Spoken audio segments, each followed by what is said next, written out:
IEM बसुमतारिया खौरांगिरिफोरनि सिगाङाव बुंबाय थायो जे एबारहाय बिपिएफ दोलो होननायानो थानाय नंला 2009 सिगां बे बाथ्रा मा बुङो बे आसरित सिमाङावसो नुदों नामा आं बिथांखौ दिनै खावलायनो लुबैदों जे बोथोरा बोरै जागासिनो दं निस्सय गाव हमदांनो हाबाय दिनै दाखालि 15 तारिखआव बे जोंहा आवजाराव मोनसे प्रग्राम जादों 932 जन इपिपिएल दोलोनि जिएसपिनि बिजेपिनि बिथांमोनहा बिपिएफ दोलोखौनो खनसे सरकार लाबोफिननांगौ होननानै जों मासाबजादों बेवहायनो बिथाङा मिथिगौ जे बिथांनि जिखिनि सिमां जिखिनि बाथ्रा बुंनाय गासैबो उल्था नंगौना नङा आं दिनै बेखौसो बुंनो लुबैदों आरो बहुद जोंनाव फैनो होननाय हाजार हाजार मानसिफोर दं सोरबा होनदों र' एसे नेथ' जों नेदों नंगौना नङा जोंना बिपिएफ दला बहा खारनांगौ नेनानै बयखौबो जों लागोन जोंहा आदर्श दं जोङो बिपिएफ दल जानानै रायजो राजाफोरनिनो बिटिसि ओनसोलाव जिमान बर जाति गस्थि पार्टी धोरोम राव जिखियानो थाया मानो जों बेखौ जयैनो लानानै दिनै सालायनांगोन आरो नेक्स्टआव 2025आव देरहानायनि खोथाखौथ' डाइरेक्टलि जों नुखाबाय बावैसो उनाव नोंथांमोना मिडिया हिसाबै नुगोन हयथ' 1000 एबाब जोंनाव मासाब जाबावगोन जेब्ला समारि बोथोर फैयो नोंथांमोनखौ जों लेंहरखागोन जे मैया जोंहा दानि बिटिआर सरकारनि अर्थात इउपिपिएल दोलोनि हाग्रा बिफाननि जे इएम रन्जित बसुमतारी बिथाङा जे लावख्रिगुरिनिफ्राय थांनाय जे देवसियाव माखासे फ्लाड एफेक्टेडनि थाखाय बिथांमोनहा थानो हायैनि जे थांदोंमोन दा बेखौ फेरेंगा बिथाङा होनदों बिपिएफ दलोआ बिथांमोनखौ थिनहरदों खाम्फासारनिनो आखाइ दङ बिथाङा बुंदों बेवहाय जों ओरैबायदि दुखु मोनदों जे बिथाङा माबा एभिडेन्स दं नामा रन्जित बिथाङा माबा एभिडेन्स होनो हागोन नामा दिनै जे खाम्फासारा बेवहाय खाम्फासारनि आखाइ दं होनदों दिनै आं दिनै बुंगोन जेब्ला लावख्रिगुरियाव फ्लाड एफेक्टेड जादों बेवहाय चिरां दुवार ब्लक कमिटि हिसाबै जों स्वयं नुजाहैदोंमोन आरो खुब दुखु गोनां बाथ्रा खाम्फासारा बेवहाय खनसेबो नुजाहैनो हायाखै दिनै खाम्फासारा जुदि बेवहाय नुजादोंमोनब्ला इन्टारनेलि माबा मोनसे बुंखुमाबोदों बेवहाय थाहैनो खावलायबोदों होननानै बिथांनि सायाव दिनै सन्देह खालामजागौमोन दा एभिडेन्स होनो होनदों फेरेंगा बिथाङा होथों एभिडेन्सखौ आरो आं खावलायनो लुबैदों निउसनि गेजेरजों जे 31 नं सिडली समस्तिनि एमएलए मानगोनां जयन्त बसुमतारी बिथाङा जेब्ला फ्लाड एफेक्टेडआव थांदोंमोन रायजो राजा बिथांमोनहा दिनै सोंदों सार जोंनाव ओरैबायदि गले गले फ्लाड एफेक्टेड जाबाय थानो थाखाय राहा गैला जों बहा थाहैबावनो बेबायदि सोंनायाव बै दानि जे एभेक्सन खालामजादों बेवहाय आसि थुनानै रायजो राजाया थाहैनो बिदोंमोन बे समाव जोंनि खोनानाय मथे जयन्त बिथाङा होनदों जे बेयावनो थाहैथ'दो थाहैबा दानो थाहैखा होनदों होमबा दिनै बिथाङा गावसिनि एमएलए बिथांजों कनसाल्टेन्ट दंना गैया जे एमएलए बिथांजों रायज्लायदोंना रायज्लायाखै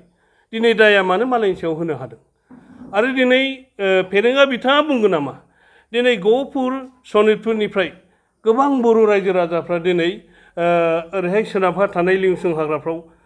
फैनानै दंफैयो बेखौबो दिनै खाम्फासारनि बा बिपिएफ दोलोआनो लेंहरनानै बेवहाय दोनफैदों होननानै बुङो नामा जों बेखौनो बिथांखौ खावलायनो लुबैदों दिनै निउसनि गेजेरजों नोंथाङा सासे इएम फरेस्ट बिफाननि इएम जानानै खोब सिन्था खालामनानै बाथ्राया बुंनांगौ आरो बाथ्राखौ बुंनाया मोजां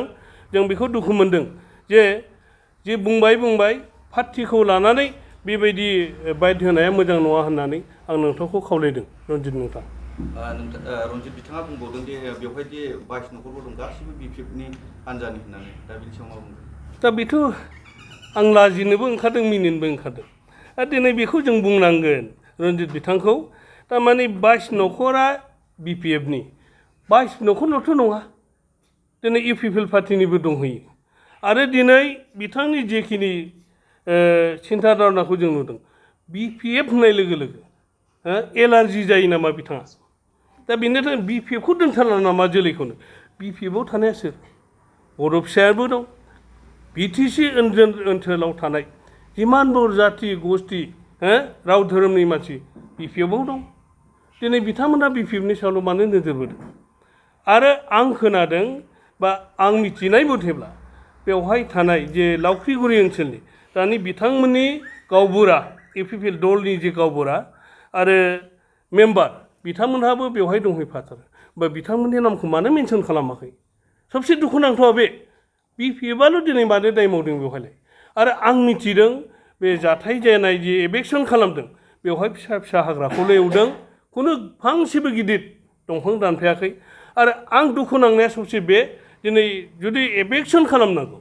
बिथांमोनहा बिफोर नटिस खालामनांगौमोन उइदाउट नटिस दिनै बिथांमोनहा मानो बेवहाय एभेक्सन खालामहैखो आरो आं खोनानो मोनबावदों सानै दिनै लावख्रिगुरि बा बे एभेक्सन खालामनायनिफ्राय हमनानै लाबोदों दा बे हमनानै लाबोग्राफोरनिफ्राय रेन्ज अफिसाव मैया सासेनिफ्राय 8,000 सासेनिफ्राय 12,000 थाखा लाखिनाय जों खोनादों बेनो नामा दिनै इउपिपिएल दलनि मोजां खामानि मावनो ओंखारनाय खोब दुखुनांथाव बिथांमोनहा गरिब बारे बारे फ्लाड एफेक्ट खालामजादों बिनि थाखाय राहा गोमाजानायनि थाखाय बेवहाय सिथायै थानो बिथांमोनहा थाङाखैमोन दिनै दसे बोरै बे एफेक्टनिफ्राय एसे रेहाय मोनो हरसेबाबो मोजाङै बोरै उन्दुनो मोनगोन बोथिसे ओंखामखौ बोरै मोजाङै संजानो मोनगोन बे असिला लानानै बिथांमोनहा थांदों बिथांमोनहाथ' बेवहाय सिथायै थागोन होननानै गिदिर गिदिर दंफांखौ दानफायाखै जों जे नुदों बिथांमोना जे एभेक्सन खालामदों बे समनि जे निउसाव जों नुदों जोंनि मेगनाबो खाना नङा निउसाव नुजादों जे फांसेबो दंफां गिदिर दानफायाखै खोब दुखु नांदों ओंखायनो जाहाथे फेरेंगा नोंथांमोन आरो इउपिपिएल खालामग्रा नेता नोंथांमोन बेवहाय वान साइडलि बाथ्रा बुंबाय थानाया थिग जाया आं बेखौनो दिनै निउसनि गेजेरजों खावलायनो लुबैदों जाहाथे बेफोरबायदि बुंलायबाय थायोबा इयुनाव गावजों गाव आरो माबा मोनसे बखिलायबाय थानाय समस्या फैबावगोन नामा बेखिनिखौ बुंनाय जाबाय बै लावख्रिगुरि जिथु गामि बेहाय गोबां हाया दैजों खुरखाजानानै दङ बे समावहाय बिथां रन्जित बसुमतारिया राजनितिकनि बाथ्रा बुंनाया बेसेबां गुरुत्वपूर्ण जादों होनना सानदों नोंथांमोना बेथ' मुगैथाव मोनसे फ्लाड इफेक्टेडसो जादों बेवहाय राजनितिजों लोब्बा गैया बाव बिपिएफ दलल' गैया आं दहाय एसे बुंखांदों दिनै इउपिपिएल दोलोनि रायजो राजा बिथांमोनबो दं हायोब्ला सहायसो हैनांगौ आरो बिथांमोनहा मिथिगौ लावख्रिगुरिनि रायजो राजा बिथांमोनहा दिनै इउपिपिएल दलनि ब्लक डिस्ट्रिक्ट सेन्ट्रेल लेभेलनियानो जा बिथांमोनहा थांदोंब्लाबो गावसिनि आखाइजों मोनसेबो मुवा होआखै खिन्थु जों दिनै बिपिएफ दला दिनै सरकार गैयाब्लाबो सरकारखौथ' बार होबावदो खाम्फासारा गाव जेननाय समस्थिब्लाबो जों बिपिएफ दला एसे खिनि माइरंब्लाबो हैदों दालि एसे हैदों दै बथल हैदों मुलिजों हैदों बरंसो जोंनि मिथिनायाव बिथांमोनहा इउपिपिएल दल जानानै मोनसेबो मुवा होयाखै बेनिफ्राय दुखुनांथावसिन मा सेरफांगुरियाव बाजाज बाइक लानो गोसो गुदुं सुबुंफोरनि थाखाय गाहाम खौरां क'क्राझार जिल्ला सेरफांगुरियाव थानाय फुंखा एन्टारप्राइज बाजाज शोरुमा फैगौ 25 सेप्तेम्बरनिफ्राय 29 सेप्तेम्बरसिम मेगा लर्न काम एक्सचेन्ज मेला खुंफुंगोन बायगिरि नोंथांमोनखौ मिथिहोहरनाय जायोदि डाउन पेमेन्टआ आरसि इन्सुरेन्स लाफानानै 10,999 रांनिफ्रायनो जागायगोन आरो 500 रां होग्रोनानै गोसोबायदि बाइकखौ आवग्रिना दोननो हागोन नोंथांमोनहा सेरफांगुरियाव थानाय फुंखा एन्टारप्राइज बाजाज शोरुमजों लोगोसे कुसुगाव फेस्टिभ आउटलेट आरो सराइबिल फेस्टिभ आउटलेट ब्रान्च शोरुमावबो खुंफुंजानाय मेगा लर्न काम एक्सचेन्ज मेलायाव फैनानै नोंथांनि लुबैनाय बाजाजनि बाइकखौ लांफैनो हागोन बाजाजनि बाइक सालायनो मोजां मोनग्रा रायजो राजाफोरनो फुंखा एन्टारप्राइज बाजाज शोरुमा लोगोसे मोजां अफारबो लाबोदों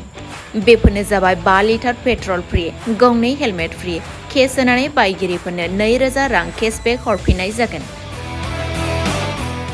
आरो मेगा लर्न काम एक्सचेन्ज मेलायाव बाइक बायगिरिफोरनो 1 बोसोरनि थाखाय 12 खेब फ्रि वाशिं होनाय जागोन